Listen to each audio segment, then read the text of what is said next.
Zeno के entry होते है नारुतो के सामने और ज़ेनो गोकू और नारुतो से पूछता है ये मैं कहाँ पर हूँ। तो नारुतो गोकू से पूछता है ये बच्चा कौन है। हेलो गाइस, आज आपका स्वागत है what if Goku teleport in Naruto universe part 2 में। और जिसने पार्ट 1 नहीं देखा तो पहले ये देख लो फिर उसे देख लेना। और आप सभी लोगों ने मिलकर हमारे 100 के सब्सक्राइबर करवा दिए, जिसके लिए आपको अरिगातो गोजाइमास। तो अब ओबितो ने पेन की सारी बॉडी को फिर से नगाटो के पास पहुँचा दिया है। अब ओबितो पूछता है नगाटो से ये तो नारुतो का काम नहीं है, वो कौन है। अब नगाटो बोलता है नारुतो के साथ एक ऐसा इंसान था जिसकी कद काठी को देखने से ही पता लगता है वो काफी ज्यादा शक्तिशाली था और उससे पहले आज तक इतना शक्तिशाली तोजुत्सु यूजर पैदा नहीं हुआ। अब ओबितो ये सुनकर लीफ विलेज में जानकारी लेने चला जाता है और नगाटो को बोलता है अब सारे अकात्सुकी के मेंबर्स को तैयार होने की जरूरत है। अब ये सारी बात अकात्सुकी के मेंबर्स को नगाटो बता देता है और सब लोग अब इंतजार करते हैं बस ओबितो के एक बार इशारे का, ताकि सब लोग लीफ विलेज से बदला ले सके। और अब जब ओबितो लीफ विलेज में आ चुका है तो उसे पता चलता है कि वो शक्तिशाली इंसान का नाम गोकू था। इनफैक्ट वो दूसरी दुनिया से आया था और वो ये सुन के काफी ज्यादा हैरान हो जाता है और वो ये सारी बात ब्लैक जेत्सु की मदद से सारे अकात्सुकी के मेंबर्स तक पहुंचा देता है। इनफैक्ट ये बात सुन के सारे अकात्सुकी के मेंबर्स भी हैरान हो जाते हैं। अब वो भी तो एक मीटिंग रखता है कैसे वो लीफ विलेज को बर्बाद करेंगे और दूसरी तरफ गोकू भी चीची, लॉर्ड बीरस, वजीटा और बाकी सभी लोगों को बताता है कि वो कैसे दूसरे यूनिवर्स में पहुंचा और उसने क्या क्या करा। तभी वीज बोलता है गोकू से तुम अपनी पावर्स को यूज करते समय थोड़ी सावधानी बरतो, कहीं पता चले किसी दिन तुम ऐसे यूनिवर्स में चले गए जहाँ तुम्हारे सारे दुश्मन हो। और ठीक उसी समय एक क्रैश लैंडिंग होती है तो गोकू और वजीटा उसके पास जाते हैं, देखते हैं कि इसके अंदर कोई है तो नहीं। और जब वो उसके पास जाते हैं तो उन्हें पता चलता है कि ये तो एक टाइम मशीन है और उसके अंदर कोई और नहीं ट्रंक्स था, लेकिन वो बेहोश था।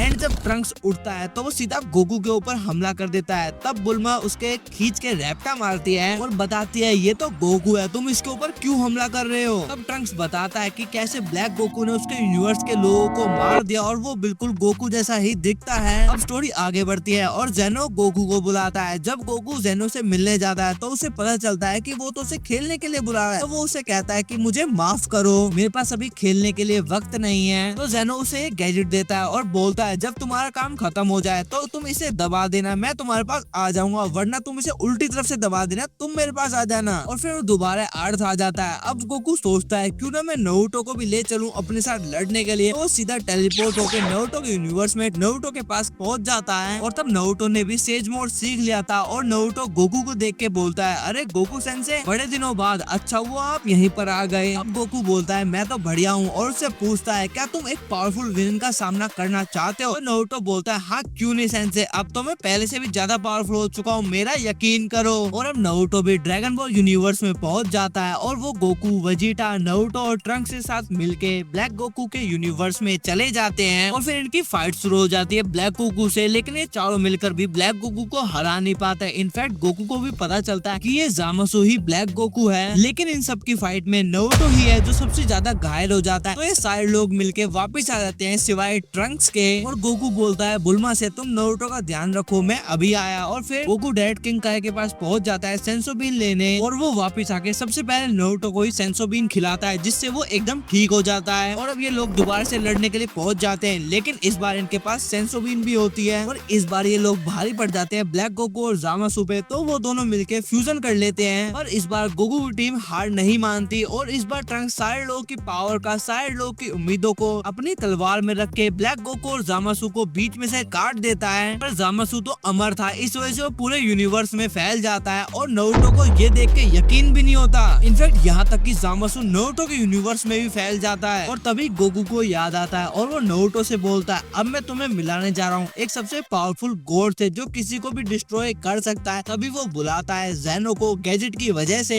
लेकिन नारुतो ज़ेनो को देख के बोलता है ये बच्चा कौन है। और तभी सीन शिफ्ट होता है अकात्सुकी के ऊपर जो लीफ विलेज के ऊपर हमला करने के लिए निकल चुके हैं। अगले पार्ट में हम देखेंगे कैसे अकात्सुकी के ऊपर गोकू बहुत ज्यादा गुस्सा हो जाता है और ओबितो क्या प्लान बना के आता है।